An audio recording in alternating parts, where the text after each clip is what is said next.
Hello and welcome to Hot Issues. Today we are talking about economics, we're talking about business, we are talking about the interest of Ghana, we are talking about all the things which can make Ghana, once again, a Mecca of Africa, a Mecca of the world, a country in which the citizens will be very, very happy. What are the things that we need to do? What have we done? What haven't we done? And we are very, very privileged to have somebody who is involved in business. He's done investment, he's into entertainment, he's done many things. And also to some extent he is well educated in these subjects. This is Hot Issues. Keep your dial here, please. We are particularly privileged to have somebody who has done it all. We are talking today to Dr. Kofi Amoah. He's involved in investments, he's a businessman, he's involved in entertainment, and he's learned quite a lot about the subjects that we are discussing today. Doc, you're welcome to the studio. Thank you, Kofi. Thanks for inviting me. Yes, sir. I appreciate it. I haven't seen you in a while, but I see you on television every day. So, well, I always hear about you, Doc. Yes. So, what is the business climate in Ghana now? Well, I must say that the level of confidence in the business community is a bit low. It's low in the sense that a lot of the problems that we've been talking about, many governments have come and said that the private sector should be the engine of growth, and the private sector needs certain policies, certain guidelines, certain facilities to make it be able to grow, to expand, and by expanding absorb the unemployed, especially our graduates who are coming out and not getting a job. Now the cost of capital is something that we have talked about many times, and as you know, capital is the oil that fuels development for companies and for the entire economy.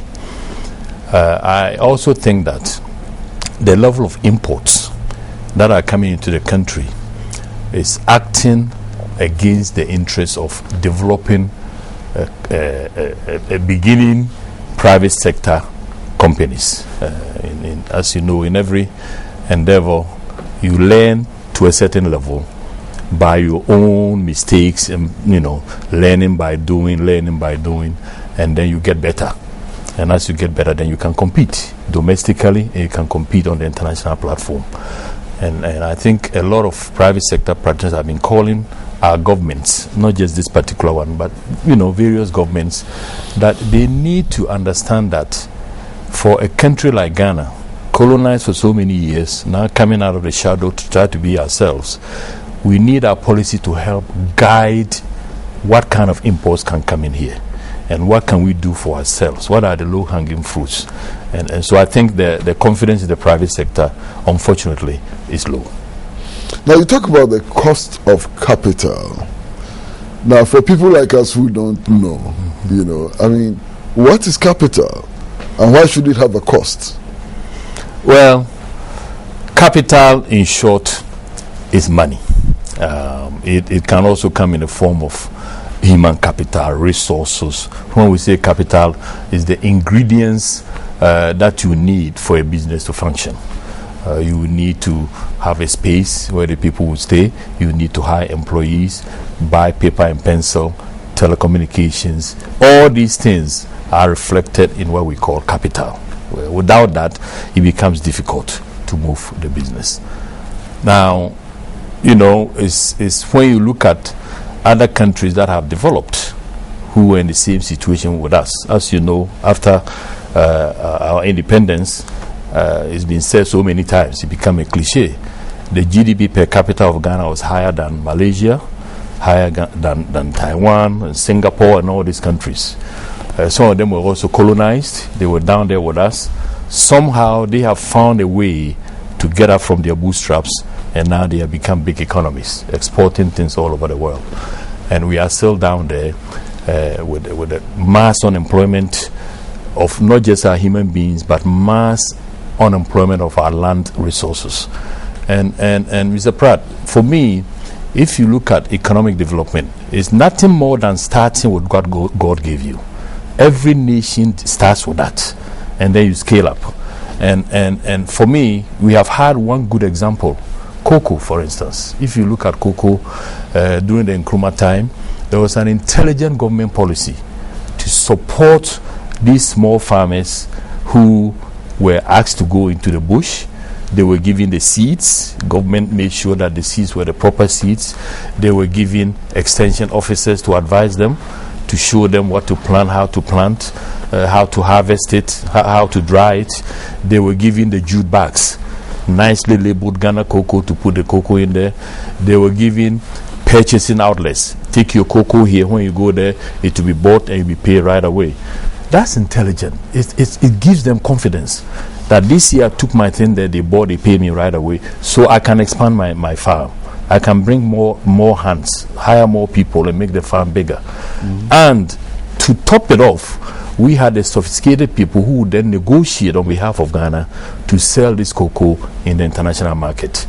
And Ghana made a lot of money in doing that to support our economic development. It hired a lot of people, a lot of farmers. They became their own small businesses, and through that, I can say that half of the buildings in Kumasi, I know for a fact, were built by cocoa farmers. So this is a clear example that Ghana, with the right policy for one particular area, was able to become the largest producer of this crop in the world at one time.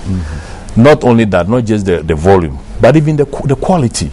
Ghana's cocoa became top quality cocoa in the world. Right. And so we had premium on it. Premium, yes. Yeah. You know, so it's a clear example that we have what it takes, the ability to use the natural resource God gave us and make success out of it. What bothers me is that why couldn't we duplicate the cocoa example? We have oil palm. The western region of Ghana has the best climatic and soil conditions for producing this crop. Malaysia came to West Africa to pick this crop and took it back. Now Malaysia is the world's largest producer of oil palm. China imports about 8 million tons a year. India imports about 6 million tons.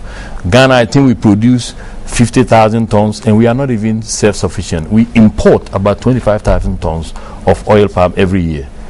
This, I believe, is a misplaced priority.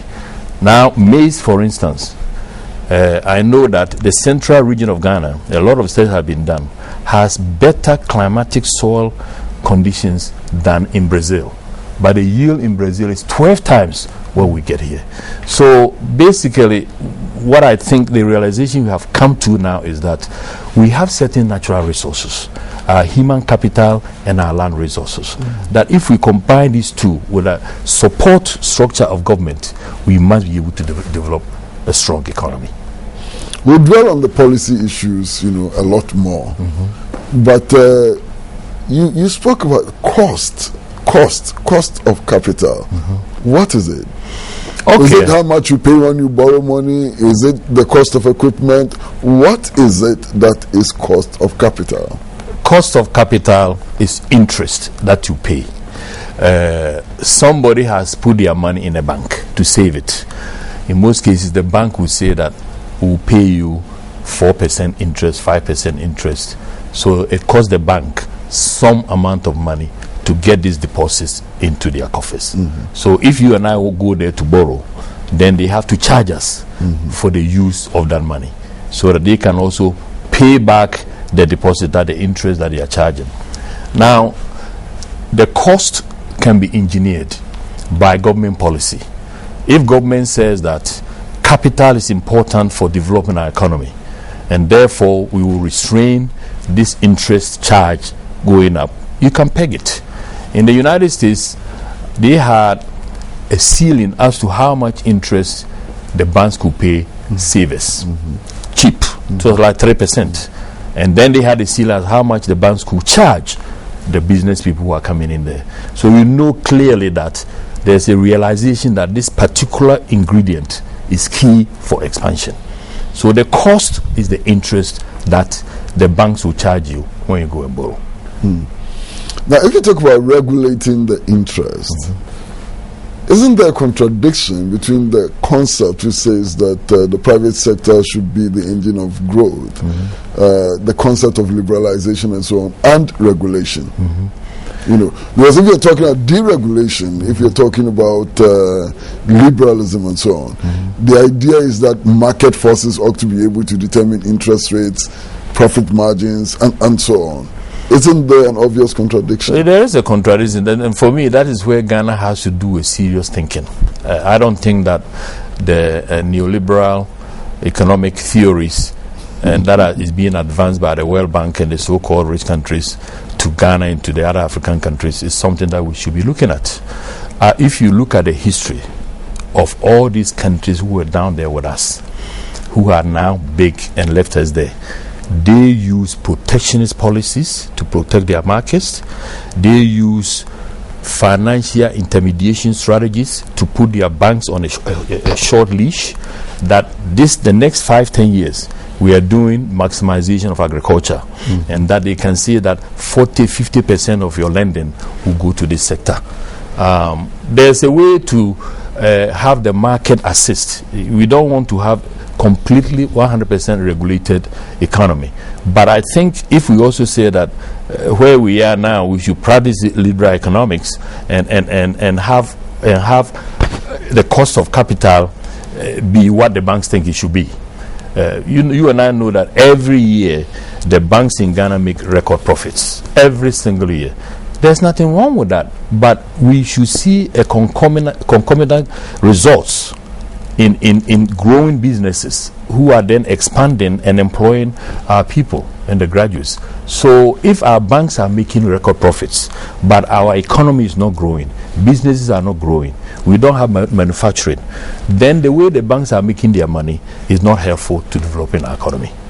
This is the contradiction that you are talking about. Yeah, doesn't it also raise the question of what are the banks putting money into? Yeah, it does. Because if banks are supporting trading heavily, and our people are left to going to Dubai and then going to China and going to here, Turkey, all over the world to go and buy things here, and that's what we finance, that is not helpful to our economy. But if the banks were to give money to companies who would then be growing, and what I call import substitution industrialization, making some of the things we are importing now that we can make here. Just this last week, our government announced that we spent about $1 billion importing rice, vegetables, tomato paste, this and that. $1 billion. I mean, I think that is not acceptable, because every government comes and says agriculture should be the high point of the Ghanaian economy, but it's talk. We don't put resources behind it. When we put resources behind cocoa, we succeeded. Why can't we take our own example and see that here is one thing that we have done well? Our own people growing this crop on our own land, our own people being able to go overseas to negotiate for this, our own people understanding the science of what kind of swollen shoot almost wiped out the cocoa industry, but we're able to find the antidote, and government supported and brought this pesticide which sprayed all over the country, and it contained the disease. So there's examples of our success, but if we don't get confidence out of that and duplicate that and importing about 70% of what we live on, then we don't have an economy. Isn't it absolutely necessary now to have a paradigm shift in the financial sector? As if you look at all the activities that we are describing, you know, traveling to Dubai and China to buy finished goods, trading in second-hand clothing, and so on. It takes resources out of the economy. It doesn't bring resources into the economy. Yes. So shouldn't we have a paradigm shift in the financial sector? I think it's necessary. It's absolutely essential that we do that. If we don't do that, then it's like doing the same thing and expecting different results. And we've been doing this SAP 1, SAP 2, palm scat, all kinds of stuff. It hasn't worked. You know, when the World Bank went to China and wanted to have an office there, they said, no. If you want to do a seminar, we will come and listen, and you go. You must be the architect of your own economic development policy. Obviously, we all learn from other people. We are not an island, so we can talk to other countries. The evidence of the type of policies that ex-colonial countries have used to be successful are there and clear. And it requires having some kind of subsidies for your businesses, helping them access to new markets, helping them with technology infusion. In the beginning stages of every economy, the state must take the leading point, and the private sector becomes a junior partner until a point where the private sector is now solid and can compete, and then you let them go. But if we start now, and one of our Minister of Trade and Industry, said that it's a liberal economy. Now, if you look at our existence of our participation of WTO, I don't see too many advantages in being a member of WTO. Nigeria has started putting barriers around their economy. They ban about 11 items. The Poultry Association of Ghana has been asking our government to help them stop these Brazilian chickens, the American chickens from all over the world. Let's learn how to do this business. We can do it. Now, some of our poultry people have moved to Nigeria because Nigeria has banned poultry. So I hope that our leaders will really, and I mean it sincerely, this is not just to criticize anybody, but let's look at the facts of history. What did other people do who were in the same situation? We are not saying copy exactly the same thing. Let's modify some of these things to suit our circumstances. The unemployment level is just not acceptable. We are investing wisely and heavily into our young people to get university education. But when they come out, there's no job for them. Those who finished last year and those who finished 4 years ago, a lot of them are still sitting at home. Well, it doesn't make sense. We are educating them so that they will become taxpayers. The only way they become taxpayers is by having a job. And if they were taxpayers, then the money will recirculate. The investment we made with them, in them, some more will come through tax revenue, and then we can continue to support the others. But if we do this and they fly out to work in somebody else's country, we are not being intelligent. But our governments have said that fresh graduates and so on should create their own jobs. I think it is clear that some people have entrepreneurial capacity, that regardless of difficulties they will find a way. But for majority of them, we invested in them, and therefore it should be important for us to query what do they do when they come out right away. Even when you look at our national service, the way it is done, it disincentivizes them. I've talked to a lot of them. When they go, the thing is not structured properly, so the service they are supposed to be given for the help that the state gave them is not being materialized. And capital is so expensive. Yes, capital is expensive. I believe that eventually the Minister of Finance and Bank of Ghana have to look at this very closely. And I've said this many times. Bank of Ghana has a single purpose of targeting inflation. Yes, high inflation reduces the capacity of your money. The purchasing power of your money, especially those of us who are on fixed incomes. Inflation will eat up that. So it is important to check. But for us who are developing, Korea when during its miracle years ran inflation up to the 20%. The average those period was 17.3%. So it can be managed. Now the way that we are fighting inflation here, let's look at it closely. If it is the right way to do it, we are using monetary and fiscal policy to fight inflation. Now, monetary policy takes away the volume of money in the system. By taking away the volume of money in the system, people don't have money to go and buy things, so the prices will come down. Or we increase interest rates to the banks. When you increase interest rates to the banks, by Bank of Ghana going from 16 to 18%, the banks are also going to increase it to about 30%. That means the cost for business to go and borrow, like you were saying, is now so high. If they had plans to expand, they will curtail it because it's too expensive. Now, if we say the private sector is the engine of growth, but our own policies for checking inflation is starving the private sector from a key ingredient, which is capital, with which they can grow, then I think it's contradictory.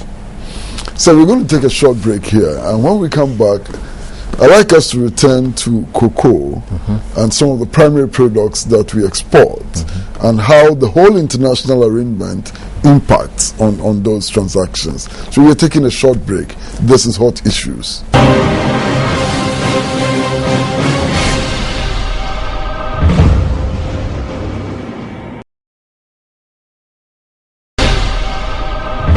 Welcome back to Hot Issues. We are in conversation with Dr. Kofi Amoah, a businessman, and we are discussing the business climate in Ghana.